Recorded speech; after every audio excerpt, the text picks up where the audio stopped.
I don't I'm, really know how to tell my birth story because I don't want to scare other women. that doesn't matter. Oh, It's okay. not That's the scary. whole point of this, is to be honest. Okay, so today we will be talking to our friend Kelsey, and she's going to be sharing her birth story with us, and we'll be asking her a few other questions. Hello. Thanks for having me. I'm 35 years old.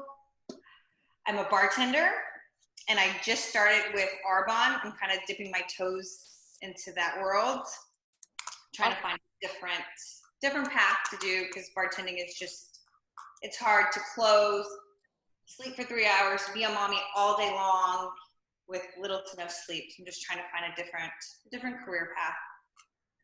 Yeah, that's probably like when Sailor was a newborn, the hours didn't bother me because I was used to like being up at 3 a.m., sleeping till 6, up to live life again. And so newborn life did not faze me at all. Okay, Kels, are you married? I sure am. It will be 4 years in November. How do you know Lindsey? We work together. And how long have you guys known each other? 6 years, 7 years? I think so, yeah. And I met Lindsey through you. Yes. And In now Australia. You used to do my hair when I actually did it.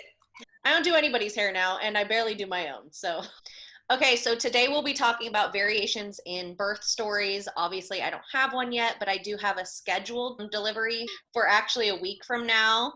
And Lindsey, you just went by your due date, right?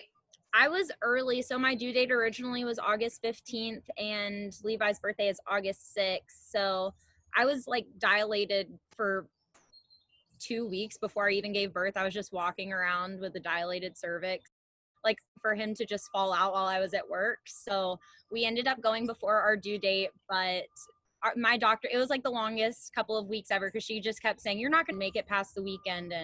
But we didn't actually make it to the 15th, which was our original due date. The 15th of August, right? Yep. And Kelsey, let's talk about your birth story. Where do we begin?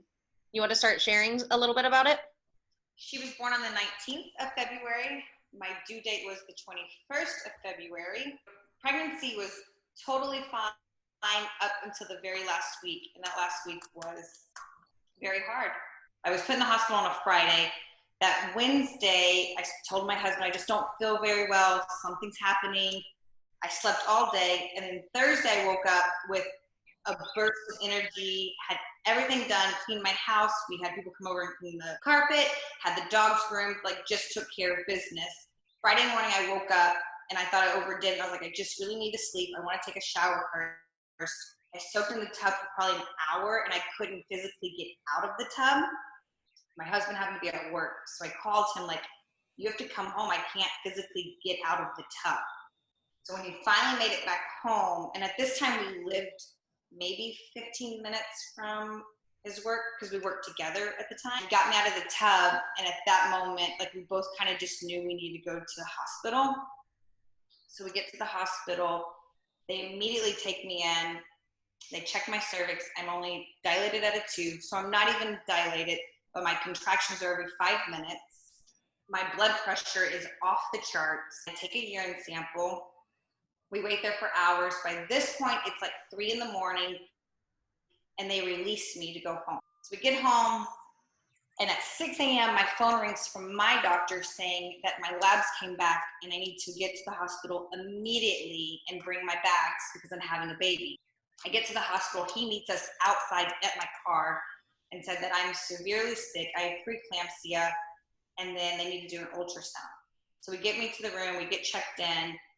They do an ultrasound and they discover that I have choreo, which is where the placenta dies, but it was dying on the uterus wall, not on Sailor's side at this point.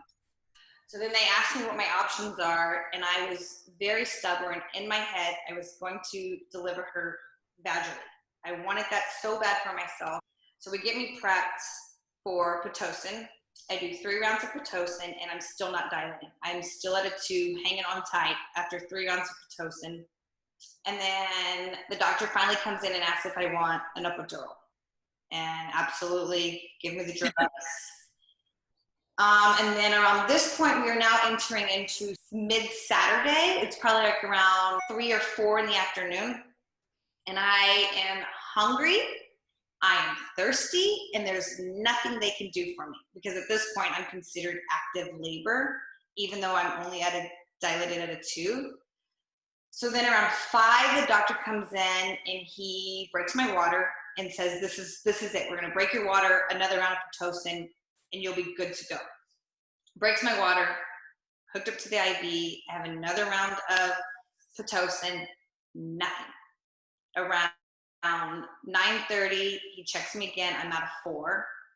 But let me go back a little bit. Remind you, around like 3 or 4, I start vomiting because now I'm going into toxic shock because I have a placenta that's dying inside of me. So I am like constantly throwing up every 30 minutes, every 20 minutes. They're checking my blood pressure. I live with this cuff on my arm. I also have the strep B, so I have an IV running through me for that whole thing. And then my whole family shows up, about 35 people in a waiting room, rotating, coming in and out to see what's happening. All a big blur. The anesthesiologist comes in to check the epidural to make sure everything's fine. My pain is controlled. The doctor comes in one last time and says he's taking his break, but he's just going to be down the hall. I have a nurse come in to sit in the room for me because at this point they're very scared, not knowing what's going to happen. Everybody leaves. My family goes, checks into their hotel. My mom stays back. One of the head nurses tells my mom that they need to pack my bags because they're afraid they're going to have to transport me to a bigger hospital. They don't know what to expect. Well, then around midnight, I finally have a conversation with my doctor. Like, what should we do? Should we just give in and do a C-section? Like, I need you to guide me because at this point, I am so like, I'm distraught. Like, I don't know what to do. I'm sick. My husband's terrified. Well, he's like, why don't you just rest? You're comfortable. Just sleep on it. You're fine. We have a monitor on the baby. Nothing's happening. Well, 2:55 a.m., I will never forget this. My room goes off with sirens, like as loud as could be. Lights are going everywhere. Nurses come in. It's because the baby monitor that's plugged to me has a monitor out. She lost her heartbeat, so it sends signals to like there's an emergency. They come in, they throw scrubs at my husband. They literally just tell me like, you're going. I don't have the time to say bye to anybody. We get into the operating room. The nurse in there, I hear her on the phone telling to bring an ambulance around because they're afraid I'm going to bleed out. My mom is just panicking. I can kind of see her through the glass door of the operating window. I feel like it takes days before my husband gets back there. He's finally back there. I can tell like he's just distraught but wanting to like stay strong. Well, at this point, I continue to vomit. So the anesthesiologist doesn't feel comfortable me being awake while they proceed to deliver her. So he knocks me out completely. I am not awake when she's born. I don't know the first 3 hours of her life. I am completely done. It was really scary. I have a lot of videos. There was great nurses that took plenty of videos for us. When she was born, they let my husband walk from the operating room to actually like our recovery room with her in his arms. They were afraid that she was very sick, that they were going to have to transport her. But it was just a miracle of how our bodies work. As soon as she was born, it was like instant. My blood pressure went back to normal. I did not bleed as much as I thought I was going to bleed. It was just like instant like relief from my body, and things started to become normal. It was a very scary delivery. I would not change it, but I did have like stress of it. That's probably why I don't want any other kids, like a little bit of it, because it was a very scary thing. And we stayed 8 days in the hospital after she was born. Wow. I think probably she was born at exactly 3:19 on Sunday morning, on the 19th of February. I did not come to like actually realize, like I knew how long I had a baby, but not like in and out of sleep. I didn't really come to it until that evening. And then that's when we got to try to breastfeed. That's where I got to try to like, okay, I'm here. And then with the C-section, you can't just get up and do stuff. They had my legs like wrapped in these compression things to keep blood flowing. I had a cuff on my arm still. for days that they wouldn't let me up out of bed. So when Sailor was crying and my husband was like out walking or like on the phone doing something to get a fresh air, I couldn't just crawl out of bed to get to her. And that was the hardest part of everything. But once I got out like on my feet and they let me finally take a shower, that first poop is well, after a C-section and then like all that pressure and you have this big tape thing on your stomach and then you're wearing these mesh underwear, which I love those mesh underwear.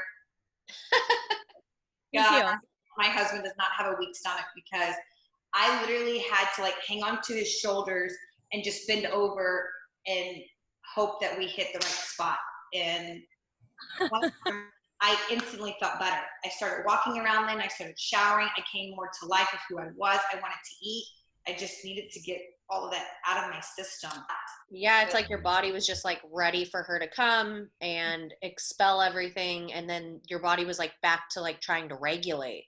Yep, trying to figure it out. That's so I had good dreams of getting to eat my placenta.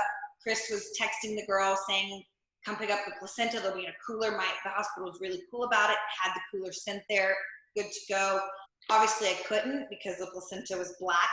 My doctor actually showed me photos, and I released a signed medical release because I sent it to UT to study. So thank our lucky stars that we made it, and I didn't just blow off not going to the hospital on Friday. I listened to my gut saying just go, or it could have been a whole different story. That she was born 8 pounds 2 ounces. The day after she was born, she was less than 6 pounds. So we had to stay extra for her to gain weight, for me to get better. Yeah, so it took a full 48 hours before my milk even started to do anything. They hooked me up to, the nurses did a hand pump. I begged my mother-in-law to bring me my actual breast pump, and the minute that I put that on, then my milk started to flow. When they finally checked me out of the hospital, my nurse told Chris that this is going to be her worst day that she's had as postpartum, and she was not lying. I was emotional from being calm to going to irritated to crying to going irate to back to calm. Like it was a constant. I couldn't figure out what was wrong. Like I had this beautiful baby, and then all of a sudden I'm angry, and then all of a sudden I'm crying, and then I'm happy. The next day I became like more myself. Your birth story sounds extremely traumatic, and I'm like, why it makes sense on why you would only want to have one kid other than your other reasons. Yeah. But that alone, standing alone, is so traumatizing. But it could have been a lot worse. Like that's what I always tell myself. Like it could have been a whole lot worse. And I always like laugh because I was never supposed to have children because I only have one ovary. So I'm like, and I got pregnant very, very easy, which it takes some women struggle with that. I had an easy pregnancy up to the very end. So this was all my like, it was like your moment to like, this is your hard time. Here you go. Buckle up because. Yeah, that makes sense.